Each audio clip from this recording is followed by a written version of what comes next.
Yine Sencere kulak arası işlerimiz bitti.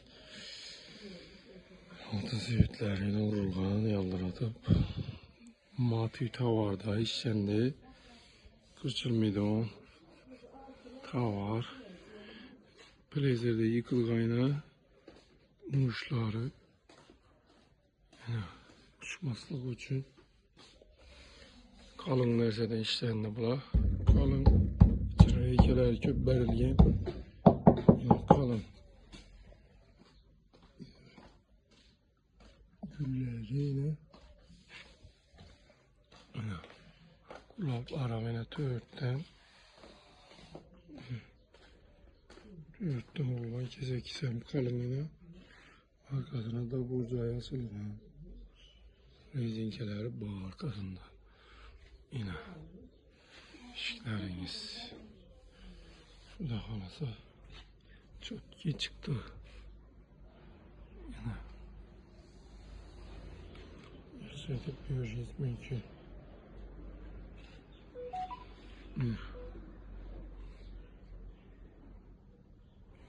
Kalın verse Teyler amine beller yazı köp grubu bulmazdan mı nazı misal şöyle bir 3 santim bana 1,5 santim galak koza 1,5 santim 1 santim 1,5 santim ziyade tutturalım. Aytasam kalın mı? Rezinkeleri bağ.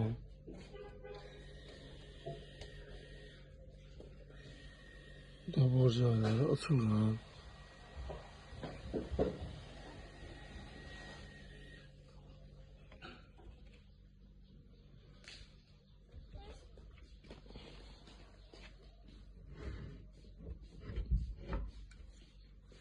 İşleriniz bitti. Ağzına 3 eşkin gözlük oyna. 3 eşik. 4'lence eşkiniz. Yine. 4'lence eşik bu. Yanında yine aynalıysa bitmin tuttu bunu. Aynalıysa bitmin tuttu. Aynalıysa işte pikleri yine. Tasayı durumda. İşte pikler hazır. Rosta koyduğumuz lazım. Aynalıysa bitse. Nedir yine taktalar, seyli taşalgan.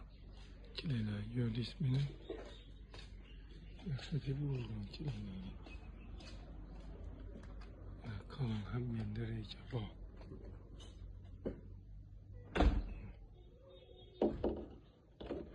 Ağır işle kalın.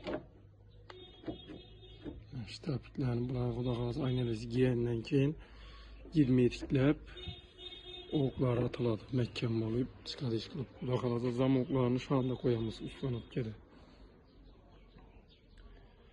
Çok gedip işledik kulak arası arkayım bularıyım.